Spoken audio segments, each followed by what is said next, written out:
Praise the lord, హల్లెలూయా. దేవుని నామానికి అందరికీ వందనాలండి. దేవుని నామంలో మీ అందరికీ మరొక్కమారు వందనాలు తెలియజేసుకుంటూ ఈరోజు దేవుని వాక్యమును వివరించుకుందాం.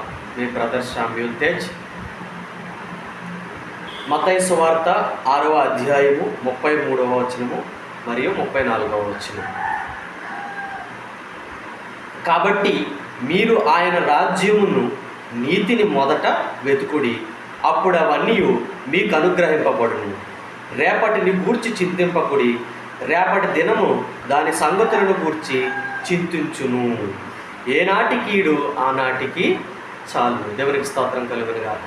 ప్రియ సహోదరి సహోదరుడా, మన జీవితాల్లో చాలా విషయాల్లో మనం ఏం చేస్తూ ఉంటామంటే బాధపడుతూ ఉంటాం. బాధపడడం అంటే ఏ విధంగా బాధపడుతున్నామంటే, రేపటి దినమున రాబో శ్రమల కొరకు మనం ఆలోచించి మనం బాధపడుతూ ఉంటాం.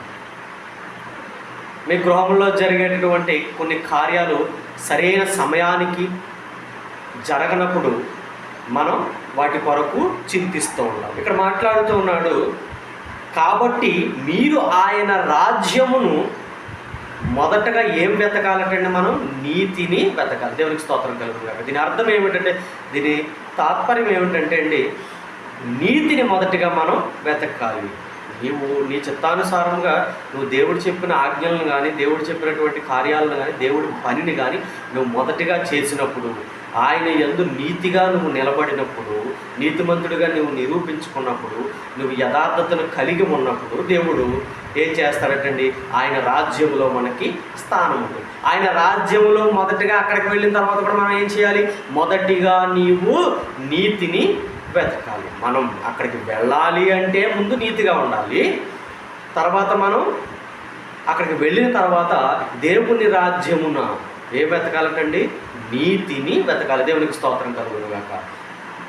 ఇంకా అప్పుడు అవన్నీ మీకు అనుగ్రహించబడును. నువ్వే దానికోసమైతే బాధపడుతున్నావో, ఏది నీ దగ్గరికి రావట్లేదని నువ్వు చింతపడుతున్నావో, ఏది నీ దగ్గరికి నిన్ను విడిచి వెళ్ళిపోయిందని నువ్వు బాధపడుతున్నావో, అవన్నీ కూడా నీకేం చేస్తాడటండి? అనుగ్రహిస్తాడు. అందుకే చిన్న పాట, కోల్పోయినవన్నీ నాకు ఇచ్చుటకును, బాధల నుండి బ్రతికించుటకును. ఈ పాటలో చూడండి, చిన్నది, కోల్పోయిన అన్నింటినీ ఇచ్చుటకును సాధ్యమైన వాడు ఎవరండి? మన ప్రియ ప్రభు అయిన యేసుక్రీస్తు వాడు. అయితే ఇక్కడ చూడండి, అప్పుడు అవన్నీ మీకు అనుగ్రహింపబడును. నీవు కోల్పోయిన ప్రతిదీ కూడా నీకు అనుగ్రహింపబడును. ప్రియ సహోదరి సహోదరుడా, ఈరోజు నువ్వన్నీ కోల్పోయావని బాధపడుతున్నావేమో, నీకు విలువైనది ఏదైనా నీ దగ్గర నుంచి వెళ్ళిపోయిందని నువ్వు బాధపడుతున్నావేమో, నువ్వు చింతించవలసిన అవసరము లేదు. మొదటిగా నీవు దేవుని రాజ్యమందు నీతిని వెతుకున్నప్పుడు దేవుడు ఏం చేస్తాడంటే అండి, నీకు అవన్నీ అనుగ్రహిస్తాడు. దేవునికి స్తోత్రం కలుగును గాక.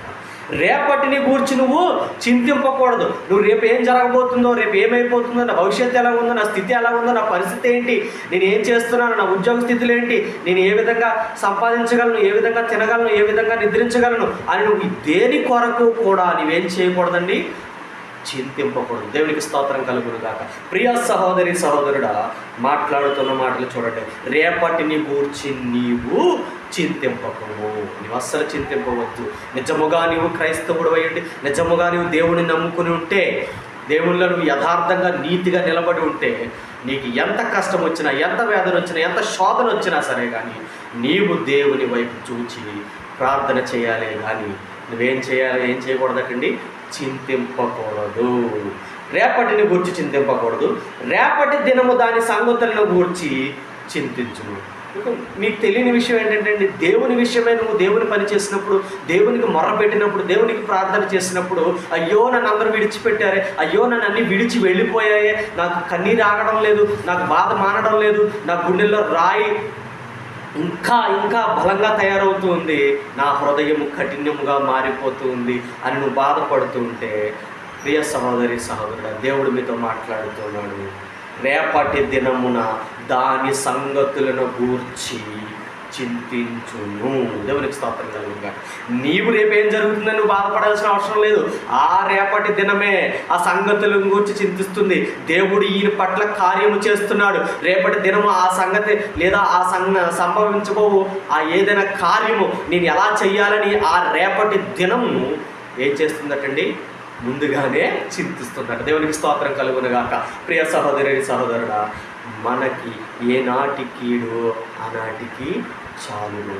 మీరు చింతించి బాధపడి వేదన పడి శోధన పడి మీరు ఎంతో కన్నీరు కారుస్తూ మనుష్యుల దగ్గర మీ బాధను వ్యధను మీరు తెలియచేసుకుంటూ మీరు చేస్తున్నటువంటి కార్యాలన్నిటిలోనూ దేవునికి మహిమకరమైనగా మీరు ఎంచబడకుండా ఉన్నంత కాలము కూడా ఆ కీడు మీకు వెనకాల ఒక సంచి అనే మూటలో మోసుకుని వెళ్ళినట్టు ఆ సంచి కీడు మొత్తం కూడా మీరు మోసుకుని వెళ్తారంట. దేవుడు ఇక్కడ ఏం మాట్లాడుతున్నాడంటే, ఏ నాటి కీడు ఆనాటికి చాలు. నువ్వు ఆ రోజు చేసిన పాపం అవనివ్వండి, లేదా ఏదైనా తప్పు అవనివ్వండి, లేదా కోపం అవనివ్వండి, లేదా ఏదైనా చేసిన నువ్వు క్రియ